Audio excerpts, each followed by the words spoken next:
Ang katana ni General Tomoyuki Yamashita nahukay sa Mindanao? Gaano ba katotoo ito? Ito po ang ating ibabahagi sa inyo ngayon. Ito pong video na naipadala sa atin na ipinapakita ang isa pong katana na mula po sa mga general ng mga Japanese Imperial Army. Kaya panoorin po ninyo, tutukan po ninyo hanggang sa matapos ang video ito sapagkat napakahalaga po ito para po sa Yamashita Treasure Hunting.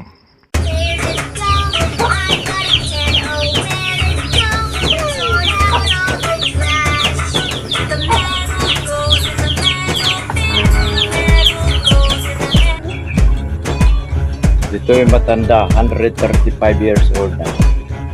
Yung sa Moreno. General sa una.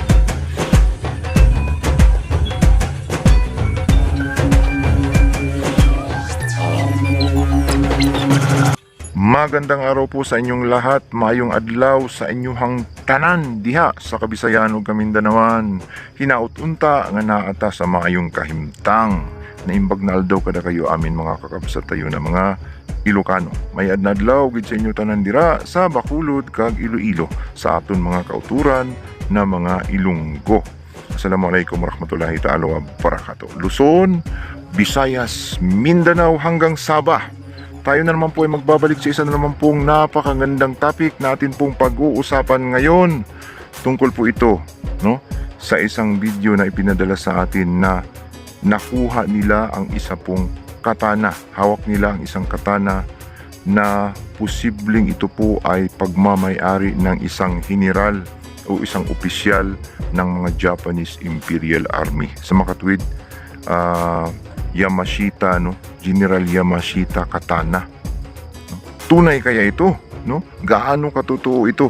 Ito po ang ating tatalakayin ngayon, ibabahagi sa inyo. Ito pong video na ito na napakaganda, no? Pero bago yan, tayo po muna ay magpapasalamat sa lahat po ng ating mga subscribers, buzzers, haters, no? Sa lahat po ng patuloy na sumusuporta, nanonood po sa aking mga videos, no? Sa hindi pa nakapag-subscribe, pakipindot na lamang po ang subscribe button sa ibaba at ang notification bell para updated po kayo sa mga susunod kong i-upload, no?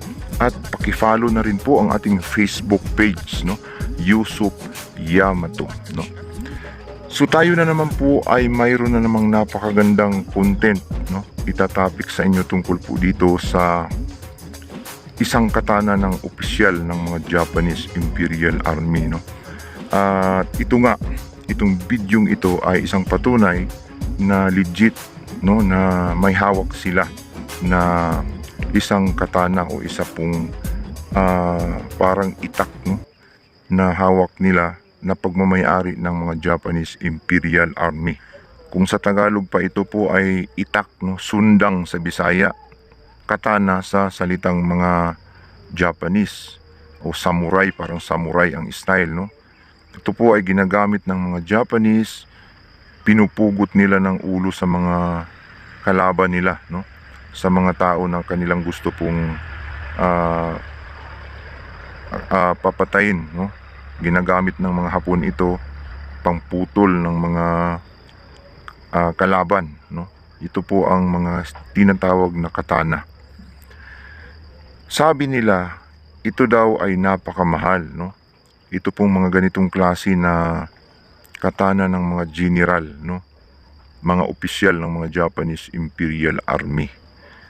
At kung ito man ay pagmamay-ari ni General Tomoyuki Yamashita, ay tiyak napakamahal ito sapagkat ito po ay nagkakahalaga ng mahigit kumulang 50 million, no, sa pesos, no, sa peso. Sapagkat ang katana ng mga general ay isang uri po ng mamahaling metal, no.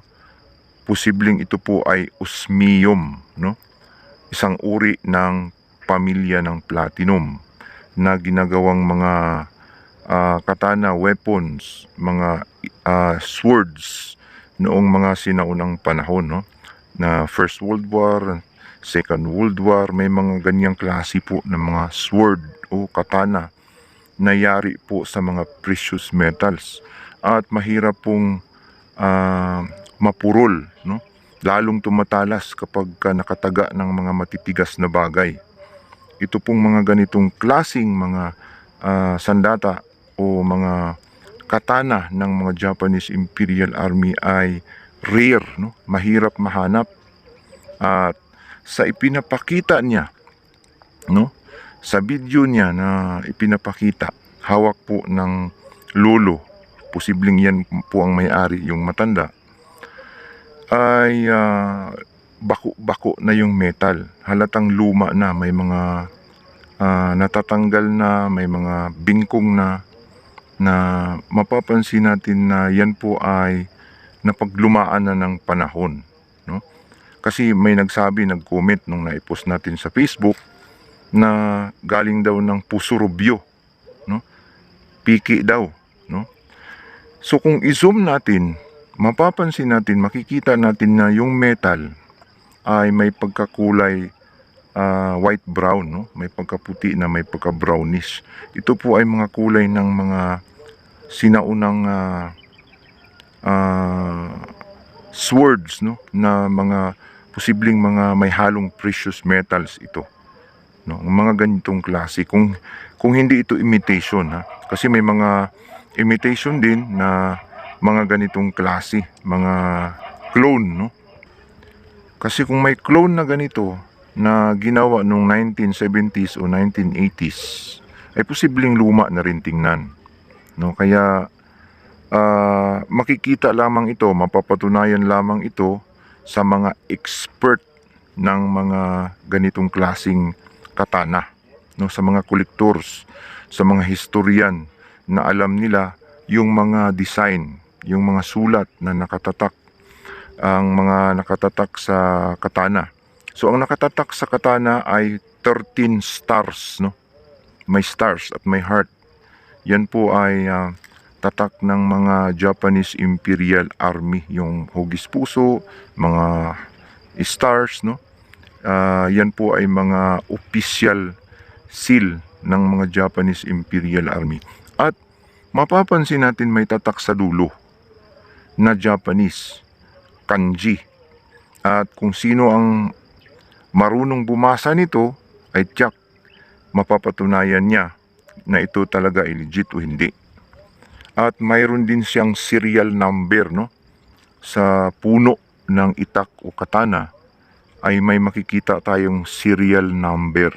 Doon legit o tiyak, no, na mapapatunayan na ito po ay legitimate talaga na pagmamayari ito ng opisyal ng mga Japanese Imperial Army. Sapagkat ito pong serial number na nakaukit, nakatatak sa may puno ay magpapatunay na ito po ay pagmamayari ng isang opisyal. Lalabas yung pangalan doon po sa record, no, sa Japan, no. May record sila doon sa mga samurai warriors noong Second World War na nakarehistro yung serial number ng katana. So sa mga nagsasabing piki ito, galing Pusurubyo, check muna nila yung serial number po sa katana. Kung ito po ay hindi lumalabas doon po sa record, ay tiyak na ito po ay piki. Subalit kapag nalabas yung record ng mga opisyal na sundalo mula po doon sa naitype na mga serial number, ay legit po ito. So ito daw ay binibenta nila ng 1M, no? So medyo mura sapagkat ang mga precious metals na mga katana ay napakamahal yung pagmamayari ng mga Japanese Imperial Army na mga opisyal o generals, no? Hindi lang naman si General Tomoyuki Yamashita ang nagmamayari ng mga ganitong klasing katana na may mga precious metals na halo. Mayroon din mga sila Lieutenant General Suzuki, no? Yung mga general na kung saan naka-assign sa iba't ibang lugar sa bansang Pilipinas, no? Luzon, Visayas, Mindanao, ay may mga ganitong klasing katana. So sabi nila kay General Yamashita daw itong mga ganitong katana, may reason din kasi hawak ni General Tomoyuki Yamashita ang lahat ng opisyal, no, siya ang nagmamando. Kaya masasabi na rin natin na ang lahat ng mga na-issue na mga mamahaling gamit ay siyempre mula po kay General Tomoyuki Yamashita, na nagmula naman sa kanilang prinsipe na si Hirohito, no? Prince Hirohito, na kung saan masasabi nating ito ay parte ng kanilang hukbo. Ito pong mga mahalagang gamit, no? Mga precious metals na mga sandata nila, ito pong mga katana o swords, no? Mayroon talagang mga ganitong klaseng mga swords, may-ari ay mga opisyal, no? Hindi kinakalawang ito, lalong kumikintab, no? Makintab kahit na maibabad mo yan sa tubig, sa putik, ay nananatiling maganda ang kanyang itsura sapagkat may precious metals na halo, no?